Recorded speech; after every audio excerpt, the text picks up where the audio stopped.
Tenez, celui-là c'est pour vous, calendrier. Tenez votre calendrier. Tenez monsieur, celui-là c'est pour vous. On n'a pas entendu. Tenez, ça c'est votre calendrier à vous.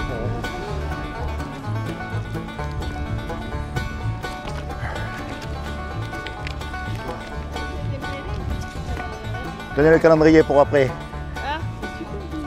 Vous avez le vôtre? Tenez, voilà votre calendrier à vous. Chacun le sien. Merci. Tenez votre calendrier, madame. Alors, collègue. Ça va bien? Bonjour mon ami, tenez, celui-là c'est le vôtre, c'est le calendrier. Ah, d'accord. Hein, il faut penser parce qu'il faut compter chaque jour. Parce qu'on ne sait pas quand on va mourir. Non, bah non. Ah, voyez, et même si je vous souhaite de vivre jusqu'à 120 ans en bonne santé, je ne peux pas vous garantir 10 minutes. Non, c'est sûr. Qu'est-ce qui va se passer après à votre avis? Je ne sais pas. Alors je vais vous le dire. Une fois qu'on est mort, on va être jugé. Et on va être jugé par rapport au bien, au mal qu'on a fait. Donc la question c'est de savoir comment est-ce qu'on sait si on a fait du bien. Ouais. Vous connaissez les 10 commandements? Oui. Ah, alors la question elle est là. Et attention, je ne vous juge pas, hein, parce que s'il y en a un qui a menti, c'est moi. Hein. Est-ce que vous avez déjà menti? Oui, bah, comme tout le monde. Hein. Est-ce que vous avez déjà pris quelque chose qui ne vous appartient pas? Aussi, oui. Est-ce que vous avez déjà regardé une femme dans la rue? Aussi. Mais vous savez pourquoi elle est magnifique cette loi? Parce que contrairement à ce qu'on croit, elle ferme la bouche à tous les religieux. Vous savez, ceux qui se prennent mieux que nous, qui disent qu'ils sont mieux et tout, ben en fait, on est tous pareils, on est d'accord. Donc le jour où on meurt, on va être jugé par rapport à cette loi-là. Et si Dieu est juste, il va nous condamner. Et s'il nous condamne, sa punition à lui, c'est l'enfer pour l'éternité. Et ça, vous avez remarqué, on ne veut pas y aller. On préfère même ne pas y croire, c'est plus facile. Maintenant, je vais vous dire une chose. Vous avez des enfants? Vous savez qu'il a fallu leur donner la fessée quand même. Mais s'il avait fallu donner votre vie pour eux, vous n'auriez pas hésité une seconde? Oui, non, c'est sûr. Eh bien, c'est ce que Dieu il a fait pour nous. Il y a 2000 ans, il est descendu sur terre, il a pris une forme humaine et il est mort à votre place et à ma place sur la croix. Et il a dit, quiconque croit que Jésus c'est le Fils de Dieu et qu'il est ressuscité des morts, il aura la vie éternelle à mes côtés. Mais ça ne suffit pas. Il y a un mot-clé là-dedans, parce que les démons aussi y croient. Il y a le mot repentance, c'est-à-dire que l'essence même de la repentance, c'est de se tourner vers Dieu. Donc moi, ce que je vous encourage, pas d'aller dans une église ou dans une secte ou dans ces trucs, même si vous y allez, tant mieux, mais bon, c'est pas ça le principal. C'est quand vous êtes tout seul, vous vous rapprochez de Dieu. Vous parlez à Jésus avec vos mots, vos paroles, vos doutes, vos colères, vos questions, vos frustrations, enfin tout ce qu'on a tous. Et vous lui parlez sincèrement. Et comme ça, vous commencez à communier, à avoir une relation avec lui. Oui, de toute façon, on croit tous quelque chose. Vous avez une Bible à la maison? Oui, j'en ai une. Lisez-la, mettez-la en pratique. C'est comment votre prénom? Stéphane. Stéphane, moi c'est Laurent. Seigneur Jésus, je te demande vraiment, est-ce que tu te révèles dans le cœur de Stéphane comme son Seigneur et son Sauveur, afin qu'il expérimente vraiment la paix que tu donnes à tes enfants. Au nom de Jésus, soyez bénis Stéphane. Soyez bénis, rapprochez-vous de Dieu. Ouais, bonne journée. Bonne journée. Merci. Vous avez vu votre calendrier? Eh bien voilà, maintenant vous l'avez. Et vous aussi, tout le monde, il y en a pour tout le monde, chacun le sien. Et puis c'est pas du chinois, hein?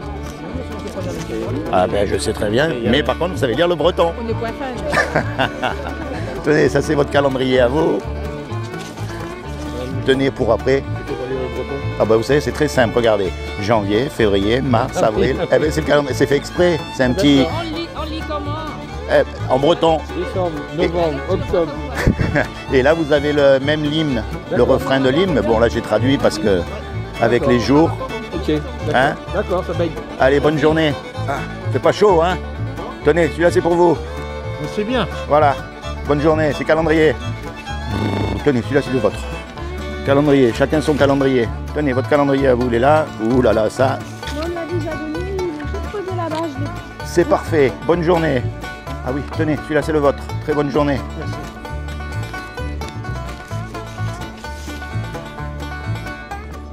Tenez, bonjour, celui-là c'est pour vous. Tenez, chacun le sien. On a tous besoin d'un calendrier. Hein? Puis en plus en breton, c'est rigolo, non? Hein? Janvier, février, mars, avril. Bonne journée. Tenez, celui-là c'est à vous. Et celui-là c'est à vous. C'est le calendrier. Et plutôt que d'écrire en français, on l'a écrit en breton. Donc vous avez janvier, février, mars, avril, les jours. Voilà. Et maintenant vous allez pouvoir apprendre au moins les mois et les jours. Tenez, celui-là c'est pour vous, c'est le calendrier. Bonne journée, vous avez votre calendrier? Eh bien maintenant vous l'avez, et c'est en breton en plus. Tenez, c'est pour vous. Eh ben oui, janvier, février, mars, avril, les jours. Ah, génial. Eh ben voilà, hein? C'est... Bonne journée. Ah, tenez mon ami, celui-là c'est pour vous. Merci. Très bonne journée. Et il y en a pour tout le monde des calendriers. Tenez, celui-là c'est pour vous. Chacun le sien. J'en ai déjà eu. Ah ben c'est parfait. Et Adol, ils m'ont mis dans le cotonnet. C'est le calendrier en breton. Tenez, celui-là c'est pour vous. Très bonne journée. Tenez madame, celui-là c'est pour vous. C'est le calendrier breton. Bonne journée. Bonjour monsieur, celui-là c'est pour vous. Vous l'avez vu? C'est le calendrier breton. Parce que moi je vous encourage à compter chaque jour qui passe. Parce que malheureusement on ne sait pas quand on part. Ah, ça. Et même si je vous souhaite de vivre jusqu'à 120 ans en bonne santé, je ne peux pas vous garantir 10 minutes. Exactement, ça se trouve, je vais me retourner.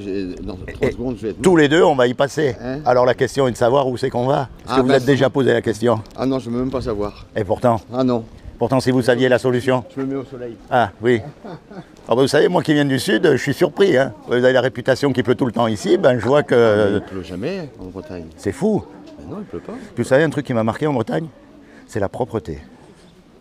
Ouais. Quand vous allez dans le Sud, vous ne faites pas 100 mètres sans trouver des poubelles ou des trucs. Ici, là, je vais au travers des champs et tout, c'est d'une propreté. Franchement, les Bretons, bravo. Ouais, C'est vrai. bah, la Bretagne, ouais, il y a des endroits qui ne sont pas Ah propres. bah, comme partout. Hein. Mais ça saute aux yeux quand on vient d'ailleurs. En règle générale, oui, la Bretagne est propre, oui. Vous voyez, ça vient d'ailleurs. Et donc la grande question à se poser, c'est où on va une fois qu'on meurt. Le truc, il y a les gens, ils jouent au loto.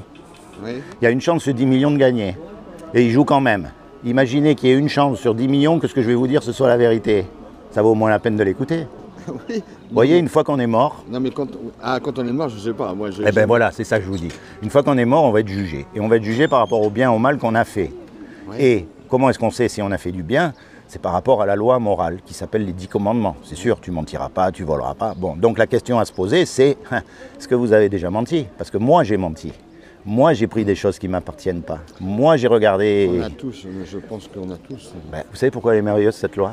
Parce qu'elle ferme la bouche à tous les religieux. Il n'y a pas un homme qui pourra dire, moi, pas un. On est tous coupables. Donc le jour où on meurt et qu'on est jugé par cette loi, eh ben, on va être condamné. Et la condamnation de Dieu... C'est les degrés de ce qu'on a fait. Mais quand par rapport à la loi, on a tous menti. Ah bah oui. Et voilà. On a tous monté un jour ou un autre. Et si Dieu est juste, il est obligé de nous condamner. Et sa condamnation, c'est l'enfer pour l'éternité. Et ça, on préfère ne pas y croire, on préfère ne pas y penser, parce que ça nous chatouille plus ou moins. C'est un terrain miné quand on parle de ça. Maintenant, je vais vous dire une chose. Vous avez des enfants? Ah oui, j'en ai 3. Moi aussi, j'en ai 3. 17, 15 et 9. Alors, je vous explique pas, ouais, je suis en pleine bataille. Et donc, comme je vous disais, on a des enfants. Il faut leur donner la fessée de temps en temps quand même. Ah bah oui. Mais Ah moi ils n'ont pas eu beaucoup. ils ont eu au moins une. Ils ont eu au moins une chacun. Maintenant, s'il avait fallu donner votre vie pour eux, vous n'auriez pas hésité une seconde? Ah bah non. Voyez? Eh bien, je vous explique, c'est ce que Dieu il a fait pour nous. Ouais, ouais. Il y a 2000 ans, il est descendu sur terre. Il a pris une forme humaine qui est Jésus. Et il est mort à votre place et à ma place sur la croix pour prendre votre condamnation afin que vous soyez libres. Alors le but d'aujourd'hui, c'est pas de vous amener ni dans une secte, ni dans une église, ni dans tous ces trucs. Si vous y allez, tant mieux. Si vous y allez pas, non. Le but, c'est vraiment que vous preniez conscience de ça, qu'il a payé pour vous et que vous vous rapprochiez de lui, vous, quand vous êtes tout seul avec vos mots, vos paroles, vos questions, vos colères, vos doutes. Comme tout simplement. Vous voyez? Vous avez une Bible à la maison? Vous avez une Bible à la maison? Eh bien, trouvez-vous une Bible. Vous allez voir comme c'est surprenant ce que vous allez lire dedans. Et que c'est vraiment pas religieux du tout. Ah non, mais j'en doute pas. Mais voyez, cette prise de conscience. Ah oui, non, mais c'est tous les jours, on réfléchit, je veux dire... Eh oui, le plus on se rapproche en plus. Plus on vieillit, plus on...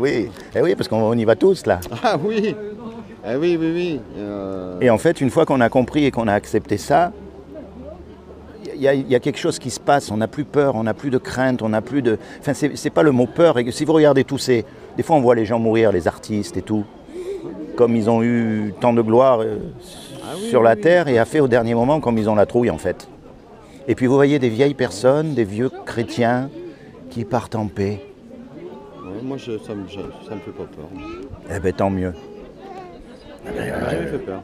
Tant mieux. Si je dois mourir, voilà. De toute façon, je ne demande qu'une chose, c'est de ne pas... être malade. Ah ouais. Souffrir, quoi. Voilà, de ne pas... Vous savez comment elle est partie, ma grand-mère? Elle avait l'habitude de nous préparer la choucroute le samedi et qu'on aille manger la choucroute le dimanche. Donc elle préparait la choucroute le samedi pour qu'on la mange le dimanche. Et elle a préparé la choucroute Elle est allée se coucher, Ouais. et elle s'est jamais réveillée. Ouais, ça c'est beau ça. C'est pas beau ça? Si, si. Eh bien vous savez quoi, on a mangé la choucroute. Ah oui, mais je veux bien croire. Mais non mais je vous crois. Parce Ouais. que moi j'aurais fait pareil. Parce que cette éteinte, voilà.